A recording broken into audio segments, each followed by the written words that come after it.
Hey guys, welcome back. My name is Cade Monsell. Once again, I'm joined by my friend Andrew Duvall, and this is our review for Spider-Man No Way Home from 2021. So, Andrew, we both saw this movie in the theater together back when it first came out, and we both had an absolute blast watching this movie. But overall, what are your overall thoughts on this film? Like, is it your favorite Spider-Man movie? Ooh, that is a tough one to say because I really do love Spider-Man Homecoming and I love Spider-Man 2 quite a lot. Of course. I can't really give a straight answer on that, but it is definitely one of my all-time favorite Spider-Man movies. Oh yeah, how did I forget about Into the Spider-Verse too? Was another phenomenal movie. Oh yeah, But absolutely. this is definitely in the conversation. I would definitely have to think about that, but this one is definitely in the conversation because it is that damn good of a film. Yes, it is. No, I totally agree. It's definitely up there. I think it's honestly one of the best MCU films overall. I like it better than a lot of the other MCU films that we've seen. And we've had some really great ones, but I think this one really is up there with some of the best in my opinion. Yes, I'd say this one is easily up there with Captain America: The Winter Soldier, Thor: Ragnarok, the OG Black Panther, The first Iron Man. first Iron Man, the first Doctor Strange. This was, I hate to say it, but I feel like this is going to be the last truly great MCU movie. Wow, what a statement, really? Yeah, because let's see, we followed this up with Multiverse of Madness, which was more than a bit underwhelming. Thor: Love and Thunder, which was bad. Wow. Okay. Wakanda Forever, which was pretty good, though, in my opinion, not as good as the first one. And now Ant-Man 3, which was, oh boy, I got a lot to say about this movie, but we're going to have to save that for another time. No, yeah, absolutely. But you know what? We're not here to talk about those movies. We're here to talk about this one. So let's get through the things that we really like about this movie. So first off, the story. The story was fantastic. I really loved the plot of this movie. I really liked how it was sort of a not so much a copy of Into the Spider-Verse. It was more like a fun revisiting of the themes of that movie, of getting to explore the Spider-Man and all the other characters from the different universes. Um, I liked how it wasn't so much about I think a lot of superhero films, the plot is usually about stopping the villains. It's not so much about just stopping them and that's that. It's more about saving them, which I really enjoyed. It's about fixing them so that they can have, a second chance, which I thought was such a great spin on the usual, maybe not generic, but the type of plot that we usually get in superhero films. So yeah, I really enjoyed that. I also really love how this sort of concludes Peter's journey into becoming the Spider-Man that we know and love. And I think that's sort of been what these three films, Homecoming, Far From Home, and No Way Home, have all been about, building up the Spider-Man that we know rather than just having him become that character in the first one, which was really nice to see. And yeah, I really do like the plot of this film. I don't know if you agree with all that, but yeah. I really do because it is, like you said, it is a very different plot than we're used to. It's not about, oh, this bad guy came out of nowhere, is doing something terrible. We need to go defeat him. This is, I've made a huge mistake. I need to fix it, but I don't want to just but I don't want to. I can't take the easy way out and just send them back. I need to fix them and also fix my mistake in the process. Right. Yeah, that was really good. I again, the plot of this film is really good. I also one of the best things about this movie, without a doubt, is the nostalgia and all the, just all the references to the previous films that we've seen. I especially when we finally meet Toby and Andrew. I can't remember if there were a bunch of people in the theater who cheered when we saw that, but I tried not to. I just cheered inside because I was just so good to see Andrew and Toby again. It kind of felt like bumping into old friends, if that makes sense. Yes, I believe I was one of the people who actually was cheering out loud because I actually saw this twice in theaters. And just to show how much hype there was behind this movie, I saw it at 9 o'clock on a Monday night, and the theater was packed. Right. Actually, one thing I really like about the scene where they introduce Andrew and Toby is how they shoot it because when when Ned's opening the circle, you see, oh, there's a guy in Spider-Man costume, but then you get closer, like, wait, no, that's not Tom Holland's costume. Oh my God, it's actually happening. Yep, it is actually happening. Honestly, I kind of wish I was happy to see them, but I wasn't really as unfortunately, I wasn't really as shocked as I kind of wanted to be because and this is just me as a person, I had heard rumors that they were going to appear, so I kind of was somewhat expecting that to happen. I was still proud that we got that happen, and I was so excited to see it, but I kind of wished it was a little bit more of a shock for me, but I'd already heard rumors about it, so I thought, okay, well, there's a possibility it'll probably happen. But you know what? It didn't ruin the experience at all. So I really loved that. I also really love, and this is one of the best things about it, I love how this movie handles having multiple villains because we have Green Goblin, Doc Ock, Electro, Lizard, and Sandman. We have all these villains in the film. And I think this is something that a lot of superhero films have kind of maybe suffered from, having too many villains because it's just simply too many storylines. But what made this so great was the fact that they were all connected by one overarching story. And it was just so cool to see how they handled that. And it really paid off. And I think you feel the same way too, right? I do, and I think another part of that is that, unlike say Spider-Man 3, where all three of the bad guys were kind of their own separate storylines, everyone in this one, basically they're a big team, so they're all going to be in the same storyline basically. So I think that helped to keep everything a bit more cohesive. Though I think of the five that we had, I think you would agree that Green Goblin and Doc Ock are like the two main focus of the three of the five. Yeah, and I think that you're only when we left the theater, I think your biggest complaint about that many villains was you were kind of hoping we could have seen at least one more, so that way we could have truly gotten a Sinister Six out of that, right? Yeah, that's a complaint I had. I still kind of do, but I just feel like who. But then I thought about who the hell would it actually have been?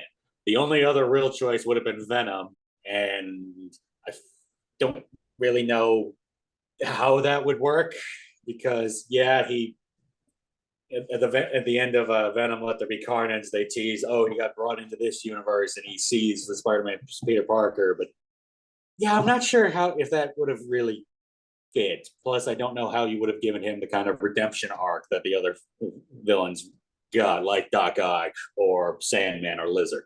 Yeah, I totally get what you mean. And but aside from that, it was just so good to see all the, familiar faces. I loved seeing Willem Dafoe in this movie as Green Goblin. I honestly think Willem Dafoe as Green Goblin is one of the best supervillain performances that we've ever had. I loved seeing Alfred Molina again.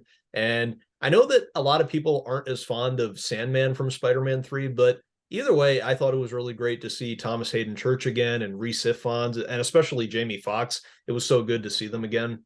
I'm just happy that Electro looked a hell of a lot better in this movie than Amazing Spider-Man 2 because I think we can all agree he looked a bit naff. I see what you mean. And one of the best things, and this relates back to the story, I think that this film really gives us the fourth and third Spider-Man movies that Toby and Andrew never got, because I think that their Spider-Mans, like their journeys felt a little incomplete when you look back at them. And this really, again, this is what the love letter that gave us the ending that we wanted to see for those characters. So yeah, that was another part that I really enjoyed. Indeed, yeah. But no, another really great thing about this movie is the trio of Peter, MJ, and Ned. I really love their chemistry. I always loved seeing that throughout each of the Spider-Man home movies. Liked how it was established in the first one and how it progressed in the second, and how they really just felt like the team that they are meant to be from the beginning. And so that was really great. I always loved MJ and Ned as characters. Always enjoyed their chemistry with Peter. And yeah, that's definitely one of the best parts of the movie overall. I completely agree, though I have to give love to what I think is a very underrated part of this movie, Go ahead. and that is Doctor Strange in this movie. Yes. In particular, Doctor Strange as the exasperated babysitter slash step parent who has got to take care of these not all these three children and their very scary friends that they brought out of nowhere. Right.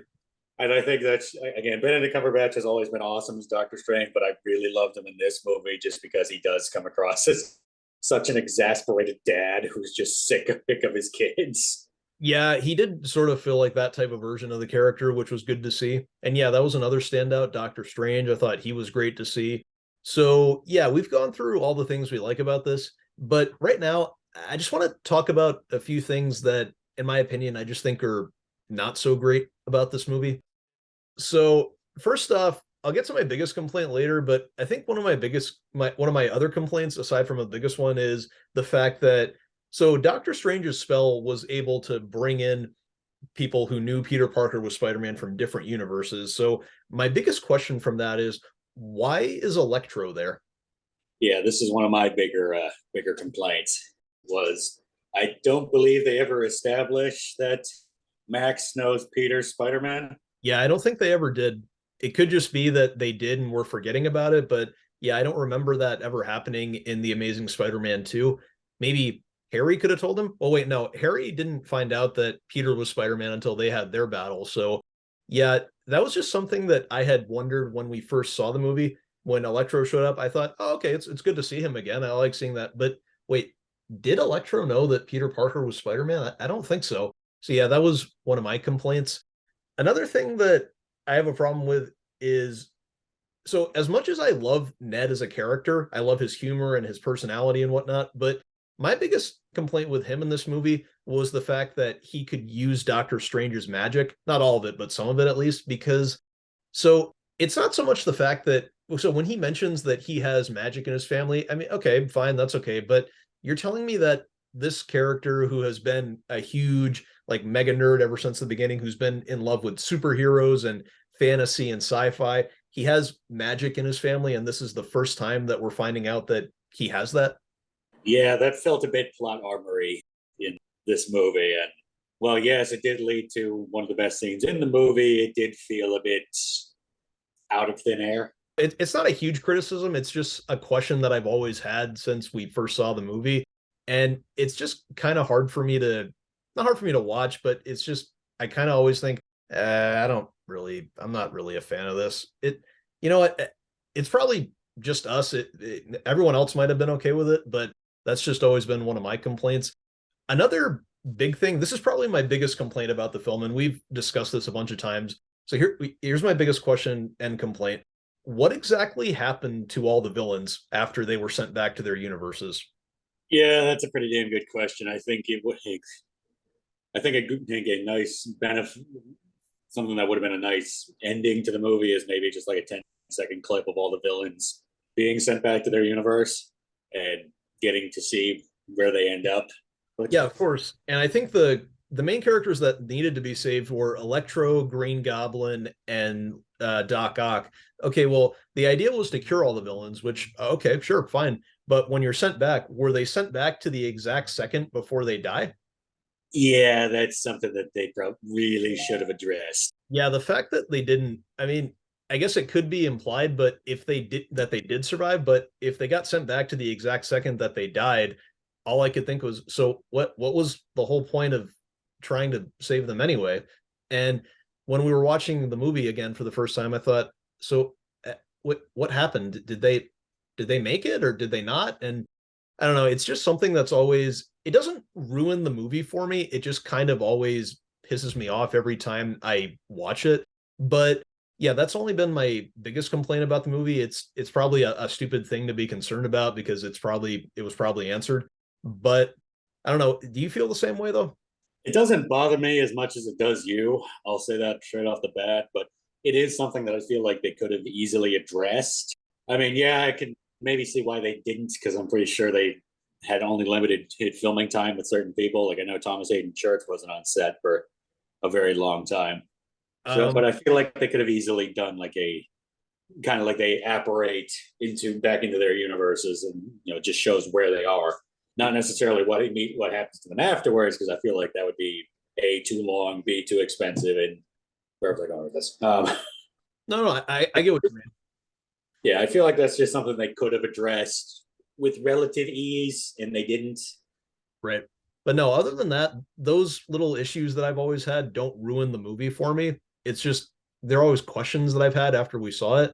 But yeah, otherwise, I love this movie. It's probably top three Spider-Man movies overall, up there with Spider-Man 2 and the original Spider-Man. And yeah, I think it's definitely one of the strongest MCU films without a doubt. Again, I completely agree, and like I said, I feel like this is probably going to be the last truly great MCU movie. And Well, if that, let's wait for the Kang Dynasty and Secret Wars, and then we'll figure that out. No, no, I get what you mean, but yeah, we'll see what happens in the future. Yeah, I did enjoy this movie. I'm excited for Spider-Man 4 when that comes out with Tom Holland. I'm excited to see where they'll go with that. But in all honesty, I am curious because it did feel like Peter's whole arc was kind of complete after this movie. So I'm curious to see where they'll take it. Yeah, I'm really not sure because I remember hearing a rumor, I want to say a couple months ago, where Spider-Man's going to be leading what they call the like street level heroes. I have heard Like that. Yeah. Spider-Man, Daredevil, and I think Moon Knight was going to be in that group too. Uh-huh.